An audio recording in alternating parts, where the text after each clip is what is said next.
ব্যস্ত নগরীর এই ব্যস্ততার ভিড়ে কখন যে তোমায় হারিয়ে ফেলেছি বুঝতে পারিনি।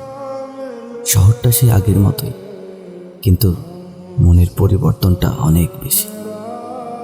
নিত্যদিনের ন্যায় আজও দুঃখ করিয়ে বাসায় ফিরব।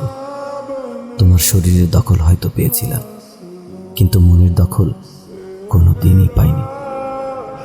দিন শেষে আমি যেন তোমাতেই আটকে যাই।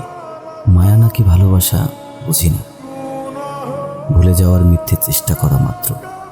নির্ঘুম রাতের সেই একাকিত্ব, ব্যস্ত নগরীতে শুধু দুপায়ে চলা, আনমনা হয়ে তোমার সাথে কাটানো সেই মুহূর্তগুলোকে পাশ কাটিয়ে যাওয়া ব্যতীত আর কোনো কাজই নেই আমার। দেয়াল ঘড়ি আর আমার মধ্যে পার্থক্য খুঁজে পাওয়াটা খুবই মুশকিল। কারণ হোক বা অকারণ কেটে যাচ্ছে তো সময়, কিন্তু প্রত্যেকটা সেকেন্ড, প্রত্যেকটা মুহূর্ত কতটা যন্ত্রণাদায়ক তা কখনোই বুঝবে না। একটা সম্পর্ক দুটি জীবনের সমান্তরাল গতিতে বইতে না পারলেই মুশকিল। চাঁদ যেমন সৌন্দর্য আর ভালোবাসা নিয়ে বসে আছে, বিপরীতে সূর্যের কিরণ সহ্য করার মতো কিন্তু একটা উদার মনও আছে তার। সুখের আশায় সম্পর্ক জড়ানো অন্যায়। কষ্টের কাঁটায় দুপা মারিয়ে অগ্রসর হলেই তো ভালোবাসা।